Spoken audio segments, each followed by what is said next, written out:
I've got a 74 Econoline hot rod. It's got a 410 Windsor in it, fuel injected. It's got a C6 automatic with a gear vendor on it. It'll haul the mail.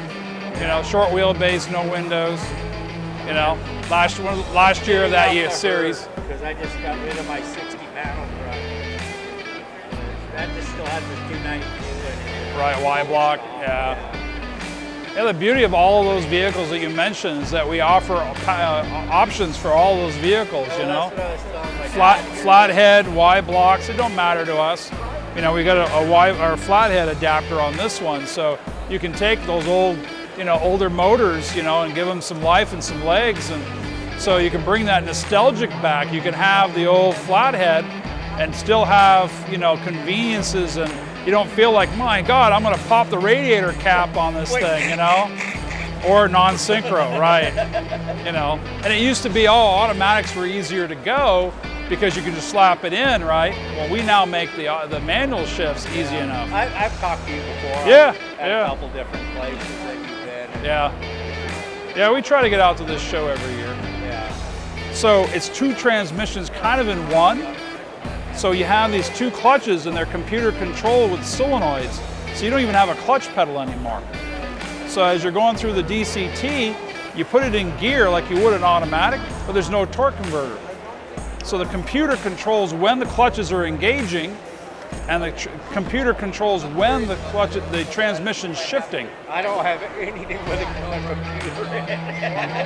But the thing is, it shifts faster than a human can. Right. I mean, 100 milliseconds is how fast these things are shifting. And the engineers have programmed these cars so that if you put it in, let's say, sport or track mode, professional drivers cannot outperform what they've put together in that technology. They've broke track records with this new DCT because the transmission is synchronizing the engine and the transmission simultaneously. When you downshift, it's anticipating that downshift and it's rev matching all the time. So it's very, very smooth, very, very fast. Yep. Interesting technology. It is. I mean, it just blows me away. So much. I mean, all the conversions that they have now compared to back, you know, in high school and stuff where we were just hodgepodging stuff together, you know. Yeah. Well, it's the development of the hobby. Sure. You know, and it's people like, you know, the organizations like with SEMA. SEMA helps drive this. You know, we go to those shows and we're developing products. Somebody else is developing products, whether it's brakes, steering, you know, or superchargers, whatever it may be, and the hobby just keeps growing.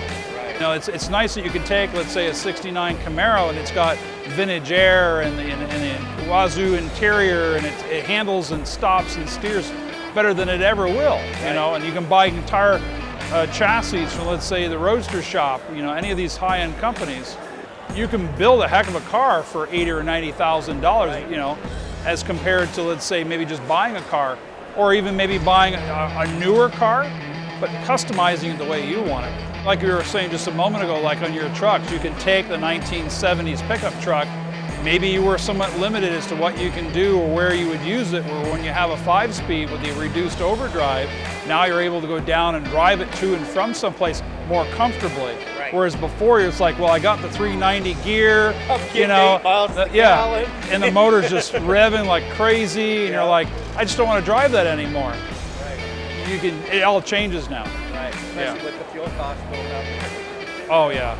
You got to almost have an overdrive in anything like that. We had a customer, I don't know, a few years back, bought it was like a '69 Cougar, and he was coming to the States. He wasn't originally from this country. He was buying a Cougar, putting a 5-speed in it, and he was going to do the entire United States loop. Okay, he figured he's going to put in between 5,000 and 6,000 miles. So he calculated what the gas cost was going to be at the time he was doing this, and he justified putting the 5-speed in and just the gas savings alone.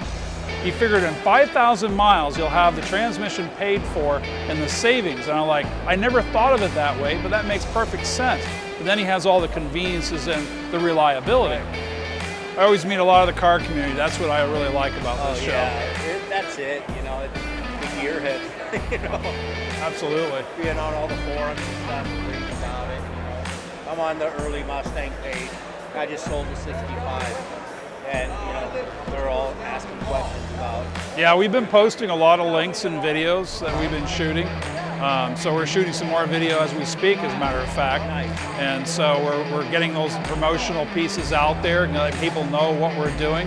You know, we've been in business 23 years, and it's still astounding to me that people say, well, I've never heard of you. We've been around longer than anybody. It's like, come on, you must have heard about us somewhere. Right. Come a long way. Yeah. Two-car garage is where I started. San Jose. I did it for myself. And I just said, you know, I started doing it, and I had some friends going, hey, can you do this for me too? And so I was fixing some stuff and selling some stuff, and I was doing it on the weekends, and it kept growing, you know. Thank you. Yeah, you're welcome. Thank you.